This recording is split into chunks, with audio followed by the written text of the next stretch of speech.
Thanks a lot for inviting us here to this wonderful community of people who are in Asia, who want to learn about Asia and who are interested in food and agriculture. So 2 approaches, 1 goal. What is the 1 goal countries like China and India have when they look at agriculture? Feeding everyone. Yeah. Food security, absolutely. And food security is a simple term, but when you really unfold what it means, you see how complex it is to achieve. And I want to lead you a bit into that world of food security. So quickly, Syngenta, you already said, yes, we're headquartered in Basel. You can trace back our roots 250 years here. We are associated with Ciba-Geigy historically, but now we are Syngenta. We are quite a number of people now, 60,000, very, very diverse from the countries we operate in, the nationalities we employ. Global #1 in crop protection and biologicals. Biologics is a new portfolio part we've built up in the last 5 years. We're global #3 in seeds. We're active in all the big crops, including vegetables. And in China in particular, we're #1 in crop nutrition and farmer services. And I'll come a little bit more certainly on the China side of Syngenta and what we understand Chinese agriculture needs. For those of you who know more about Syngenta, we are since a couple of years owned by a Chinese state-owned company called Sinochem, and we're actually pretty proud of that. It has served us well. So,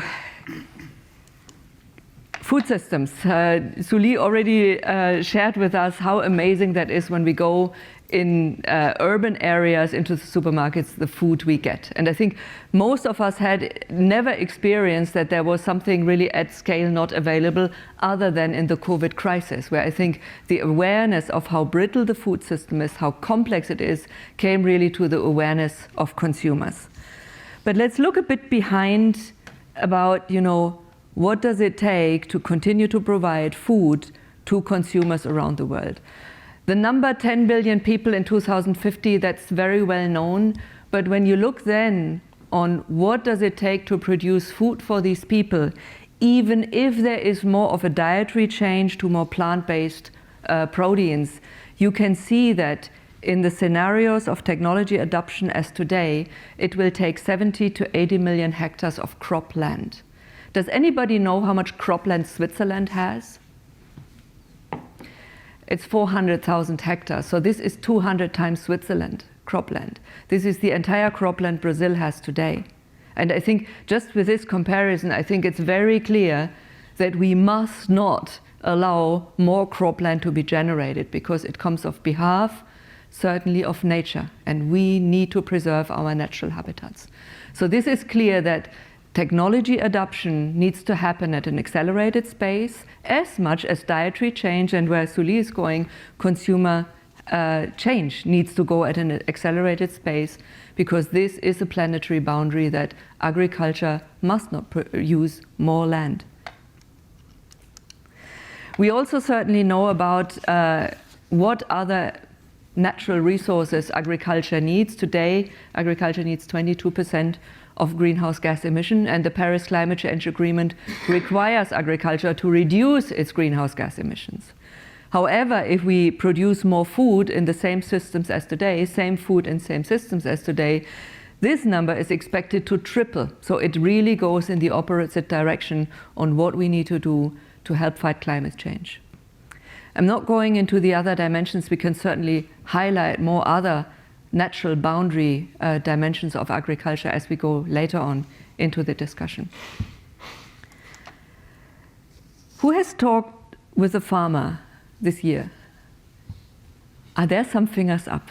That's wonderful, because many people don't. Many people don't understand how agriculture looks through the lens of a farmer.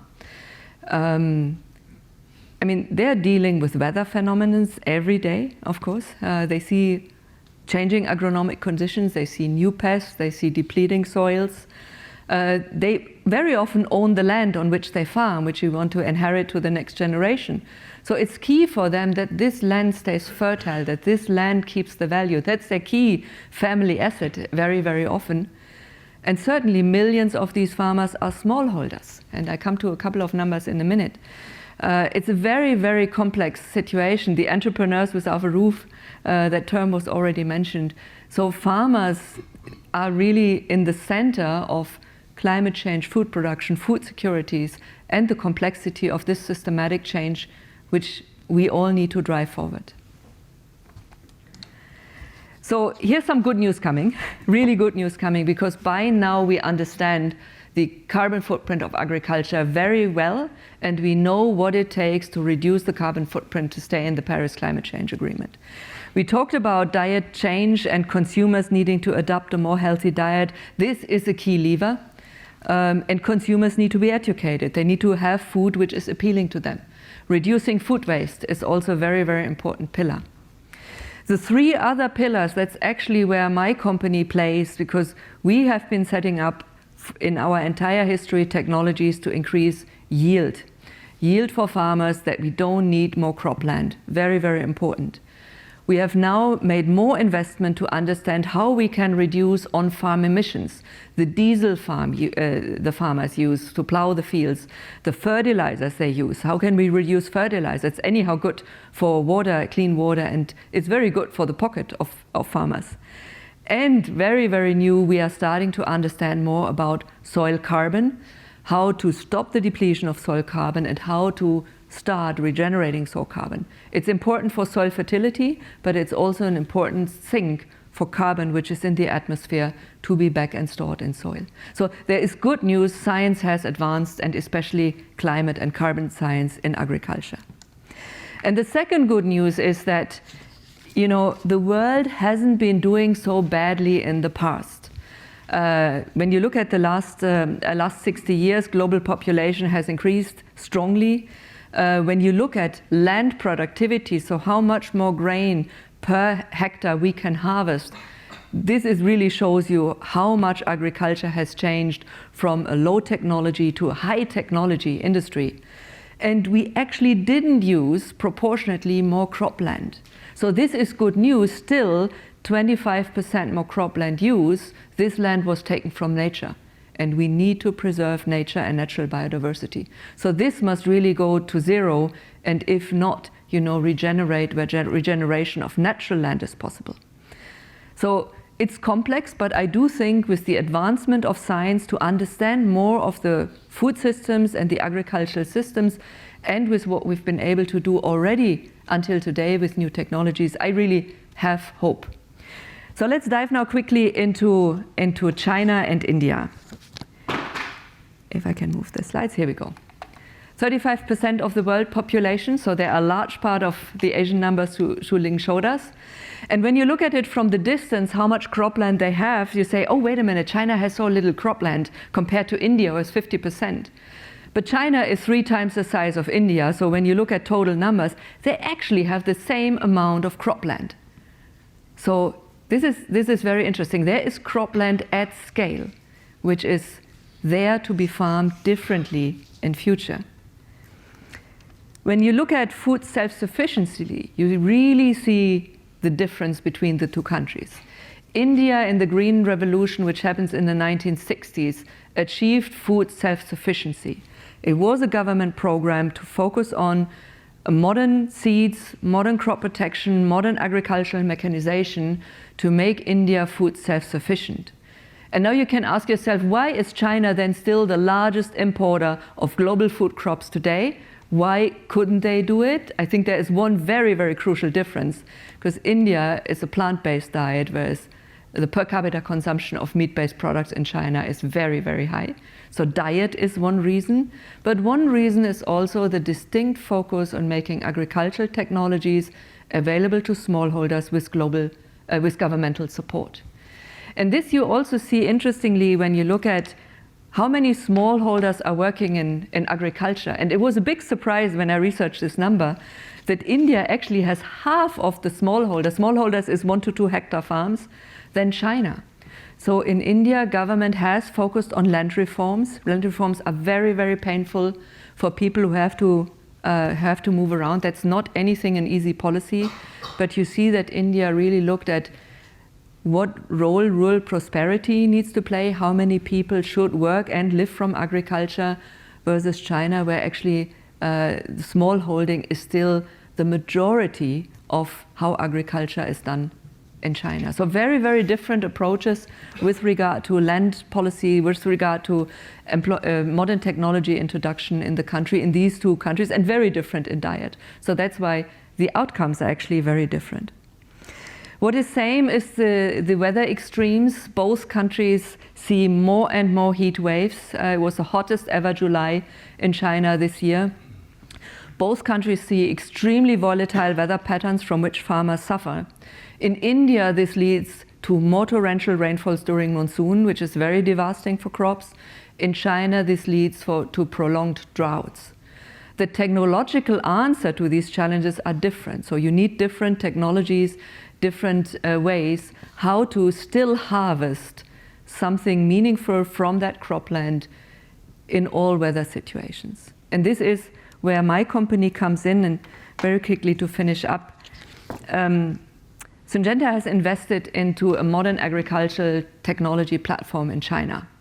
This is not a philanthropic undertaking. This is a billion-dollar business. And we run over 600 farmer centers, farmer service centers, digitalized, where we provide input products, but also digital solutions, how to use these products in the most efficient and sustainable way. And you can see what we can measure on the farms we work with in terms of yield increase and income increase, because this needs to go hand in hand. It can't be that you overinvest in technology and then increase the yield but not have more money in your pockets. And you see what water savings can be done, what carbon savings can be done on those farms, what fertilizer savings, pesticide savings can come along when we help smallholder farmers to adopt different methodologies. So this was a very, very important business setup for us, and we certainly will continue that as a company. My second example is from India, where we have not invested in physical farmer services, but digital farmer services. This platform, we have at the moment about 1.7 million smallholders connected to it. And you see a variety of different agronomic support tools. I pick out here, for example, the crop doctor. Crops get diseases, they're infected by fungi, they're attacked by insects. We can predict these waves, like in any pandemic, you can predict when the disease waves come, when is a good time to treat or not to treat, that you don't overinvest, you don't overuse the pesticides, but you use the right one at the very right moment with the right level of precision. So also these are solutions to bridge the last mile to reach the farmer with modern technology, that they can accelerate yield increase and not use more land. New technologies, very, very important. The world moves on, and I have here on my left-hand side 2 technologies which come from Switzerland, from our global R&D center, which is about an hour in destination of Basel, and on the right-hand side 2 genetic innovations we are currently promoting globally. I only want to pick out this upper left one, Timerium technology, which can reduce fungicide applications by a factor of 100. So this is really, pesticides are needed. It's unfortunate. We would love to have a world without pesticides, and they are needed, but they can be done much better with modern technology. And this is one of these examples. I was 2 weeks ago in Brazil and asked the farmer, what is your key problem at the moment? First thing is, of course, crop prices. They are at historic lows, so farmers are not earning. And the second problem was nematodes. And this is a solution to a new disease. And we see new diseases developing constantly, unfortunately, which impact farmers' yield. So this is also part of the answer to accelerate technological innovation. We need to bridge the last mile to farmers, and we need to bring in new solutions for new problems. So to finish up with other examples, and I'm pretty sure we'll talk more about that, more sustainable agricultural systems. Here are 2 examples which we are doing in India and in China. This is all about cropping systems. How can you grow wheat over corn, cover crops, no-till agriculture in an economic way? So there is an academic approach to it, but there needs to be an approach to make farmers sure that they can do this transformation economically. What is the advice we can give? And certainly we use these MAP centers we have to also then accelerate the adoption of these farming practices.